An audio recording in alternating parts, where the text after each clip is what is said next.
Apple began in the garage of a small house in Los Altos, California, in the year 1976. It was started by three friends: Steve Jobs, Steve Wozniak, and Ronald Wayne. Jobs was the visionary, full of big ideas and dreams about changing the world with technology. Wozniak was the technical genius, able to build computers with skill and creativity.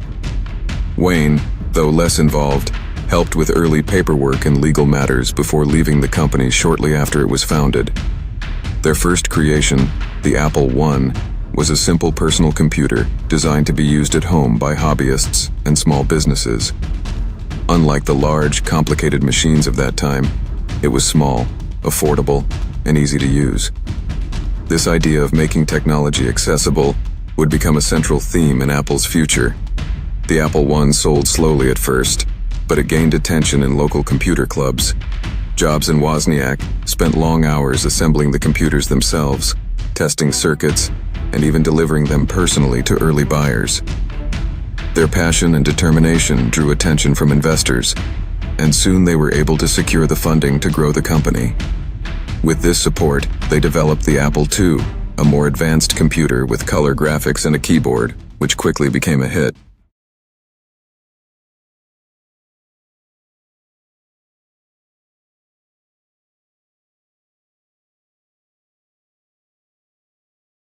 The Apple II was revolutionary for its time.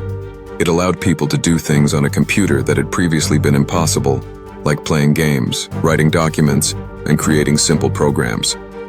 It showed that personal computers could be more than just tools for engineers or scientists. They could belong in homes and schools. Apple's early success was not just about technology, but also about vision and presentation. Jobs believed that computers should be designed beautifully and be easy to use, not just powerful. He insisted that the Apple II have a clean design and an appealing shape. This focus on both functionality and aesthetics helped Apple stand out from other companies and begin building a loyal following. By 1978, Apple had grown from a small garage project into a real business with offices, employees, and a growing reputation in the technology world. Even in these first years, Apple faced challenges. There were disagreements between the founders about the company's direction, and the pressure of rapid growth was intense. Jobs was demanding and sometimes difficult to work with, pushing his team to reach high standards. Wozniak focused on engineering and innovation, often clashing with Jobs' marketing-driven approach. Despite these conflicts, the team's combined strengths helped Apple survive its early challenges and establish itself as a serious player in the personal computer market. By 1980, Apple was preparing to become a public company. In the early 1980s, Apple was growing quickly, and the company began focusing on new innovations that would change the computer industry forever. The most important of these was the Macintosh, introduced in 1984. Unlike earlier computers, the Macintosh had a graphical interface, which meant users could click on icons and menus instead of typing commands. This made computers much easier to use, even for people who had never used one before. The Macintosh also included a mouse, which was unusual at the time, giving users a new way to interact with technology. Steve Jobs believed that computers should be personal, creative tools, not just machines for work. The Macintosh embodied this idea, showing the world that technology could be both powerful and simple. Apple's marketing during this time was also groundbreaking. The company created television ads and print campaigns that focused on emotions and ideas rather than just product features. The famous 1984 commercial, shown during the Super Bowl, presented Apple as a company fighting against conformity and promoting individuality through technology. This approach made Apple not just a computer company, but a cultural icon, capturing the imagination of consumers who wanted more than just hardware. They wanted a brand that represented creativity and freedom. However, this period was not without difficulties. Despite its innovation, the Macintosh was initially expensive, and many businesses were slow to adopt it. Apple also faced internal challenges. Jobs' leadership style could be demanding and sometimes harsh, which created tension with other executives.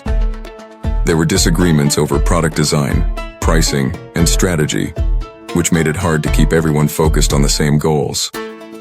Meanwhile, competitors like IBM and Microsoft were growing stronger, producing computers and software that were widely used in offices around the world. Apple had to fight hard to remain relevant in a rapidly changing market. Despite these challenges, Apple's commitment to design and innovation helped it grow steadily. The company continued to release updated versions of the Macintosh and introduced other products that appealed to both creative professionals and home users. Apple also built a network of loyal customers and developers who created software specifically for its computers. This ecosystem of users and programs strengthened Apple's position in the market, giving it an advantage over companies that focused only on business customers. By the end of the 1980s, Apple had established itself as a major player in the technology industry. The company was known for its creativity, design excellence, and bold marketing. Even with internal struggles and competition, Apple's vision of making technology personal and accessible had begun to take shape. The foundation was set for the next chapter of growth, where the company would face new challenges and continue to push the boundaries of what computers could do. During the 1990s, Apple began to face serious challenges that threatened the future of the company. The personal computer industry was growing very fast, and competition became stronger than ever before. Companies that used software from Microsoft started producing computers that were cheaper and widely available. Many of these machines ran the popular Windows operating system, which was becoming the standard for offices, schools, and businesses around the world. Because of this, Apple's computers, which used their own unique system, began to lose market share. While Apple still had loyal customers, many businesses chose the more affordable computers that could run the same software used by most companies. Another problem for Apple was its complicated product lineup. The company released many different versions of Macintosh computers, and customers often became confused about which one to buy. Instead of focusing on a few strong products, Apple spread its efforts across too many models. This made production more expensive and slowed innovation. At the same time, other companies were improving quickly, offering faster machines and new features at lower prices. Apple's profits began to fall, and many people started to question whether the company could survive in the competitive technology market. Leadership struggles also played a major role in Apple's decline during this period. After leaving the company in the mid-1980s, Steve Jobs was no longer guiding Apple's vision. Without his strong influence, the company struggled to decide what direction to take. Several different leaders tried to manage Apple, but they often had different ideas about the company's future. This lack of clear leadership created confusion inside the organization. Employees felt uncertain, and many important decisions were delayed or changed frequently. Meanwhile, Bill Gates and Microsoft continued to grow stronger. Windows became the most widely used computer operating system in the world. Because so many people were using Windows computers, software developers focused on creating programs for that platform instead of Apple's Macintosh. This made Apple computers less attractive to many users who needed specific software for work or study. As the gap between Apple and its competitors grew, the company's financial situation became more difficult. Apple also tried to enter new markets during this time, but not all of its ideas succeeded. Some products were released too early or without enough development. Others were expensive and failed to attract enough buyers. These setbacks caused the company to lose money and damaged its reputation for innovation. Investors and technology experts began to worry that Apple might disappear completely if things did not improve. By the middle of the 1990s, Apple was in one of the most difficult moments in its history. Sales were falling, competition was stronger, and the company seemed lost without a clear vision.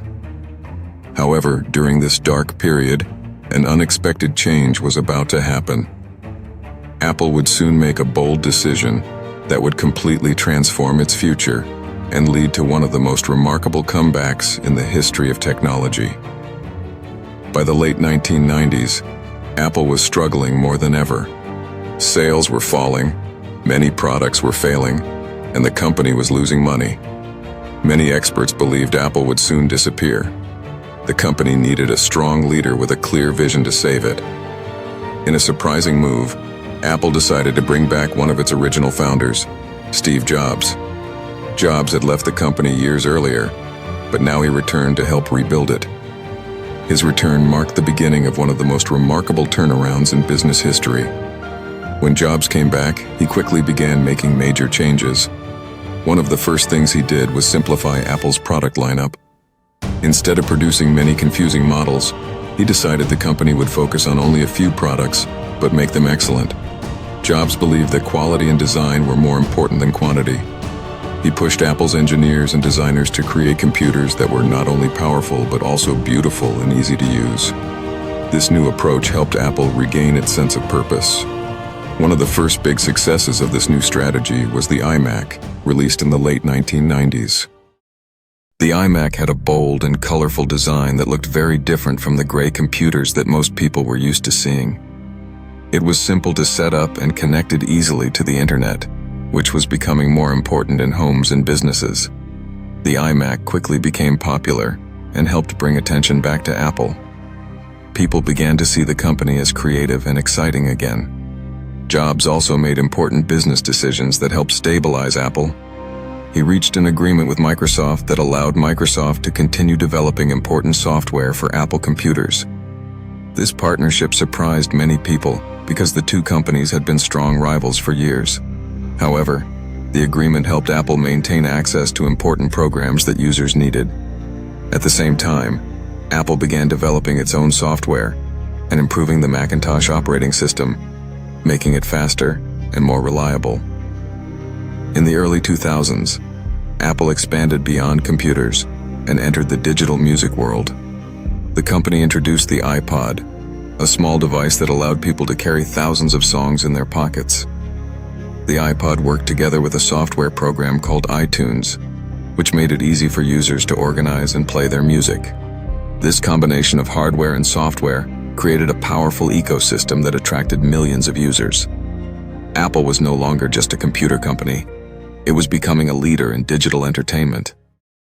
The success of the iMac and iPod helped restore Apple's reputation and financial strength. Customers were once again excited about Apple products, and the company began making strong profits. Under Jobs' leadership, Apple focused on innovation, simplicity, and design excellence. These principles guided the company's decisions and prepared it for even greater breakthroughs in the years ahead.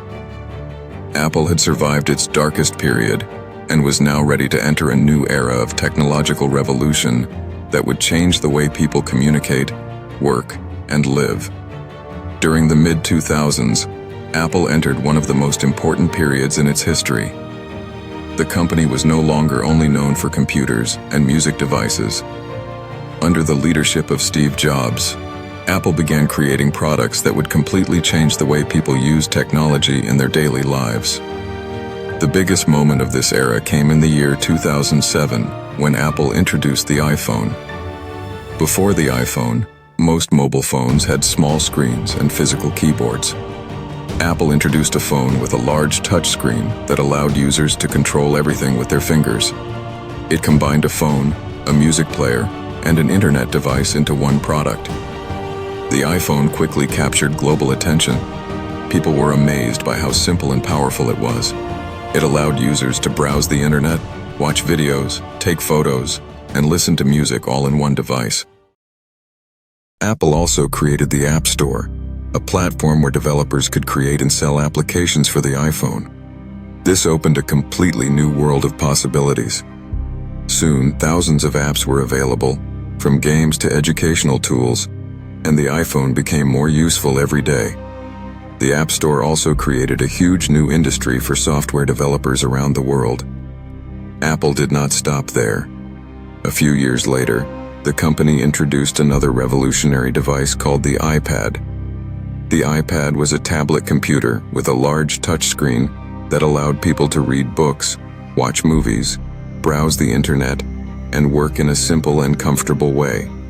Many people were unsure at first if tablets would become popular, but the iPad quickly proved to be a success. It created a new category of devices between smartphones and laptops, and other technology companies soon began producing their own tablets to compete. During this time, Apple's philosophy of combining hardware, software, and design into one seamless experience became very powerful. Apple controlled every part of its products, from the physical device to the operating system and the services connected to it.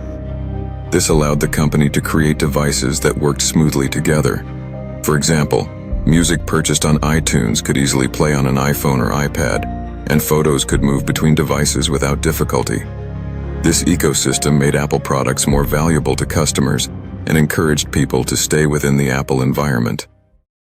Financially, Apple's success was extraordinary. Sales of the iPhone, iPad, and other products grew rapidly across the world.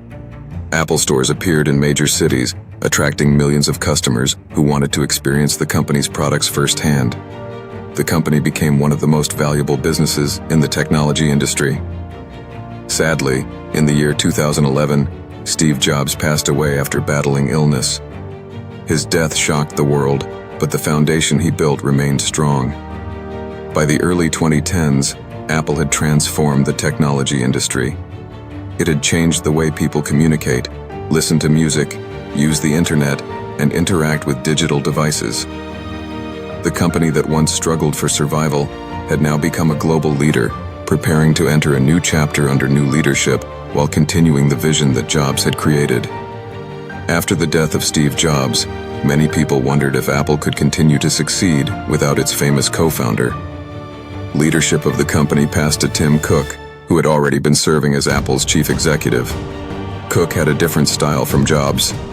While Jobs was known for bold presentations and dramatic product launches, Cook focused on strong management, global expansion, and building a stable business.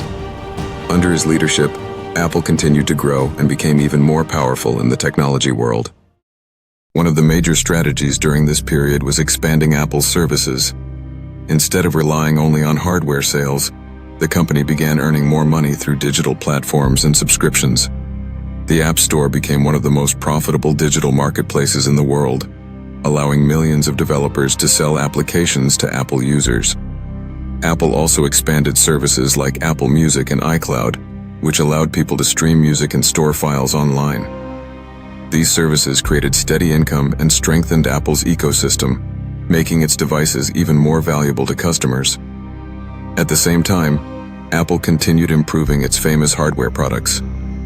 New versions of the iPhone were released almost every year, each one introducing better cameras, faster processors, and improved designs. The iPhone remained one of the most popular smartphones in the world and generated a huge part of Apple's revenue. Apple also expanded its lineup with products like the Apple Watch, which helped people track health and fitness, and wireless earbuds called AirPods. These devices connected easily with other Apple products, strengthening the company's ecosystem and encouraging users to stay within it. Another important step for Apple was focusing on privacy and security. The company promoted itself as a protector of user data, promising that personal information would remain private and secure. This message attracted customers who were increasingly concerned about how technology companies used their data. Apple also invested heavily in new technologies, including custom computer chips that made its devices faster and more efficient. Financially, Apple reached levels of success that few companies had ever achieved. It became one of the first businesses in history to reach a market value of more than $1 trillion. Later, its value continued to rise even higher, showing the strength of its products and services. Apple stores around the world continued attracting millions of visitors every year, and the company's influence could be seen in nearly every part of modern technology. Today, Apple stands as one of the most powerful and influential technology companies in the world. From a small garage project started by a few determined individuals, it grew into a global giant that shapes how people communicate, work, and entertain themselves. The company's journey shows how innovation, design, and strong leadership can transform a simple idea into a force that changes the world.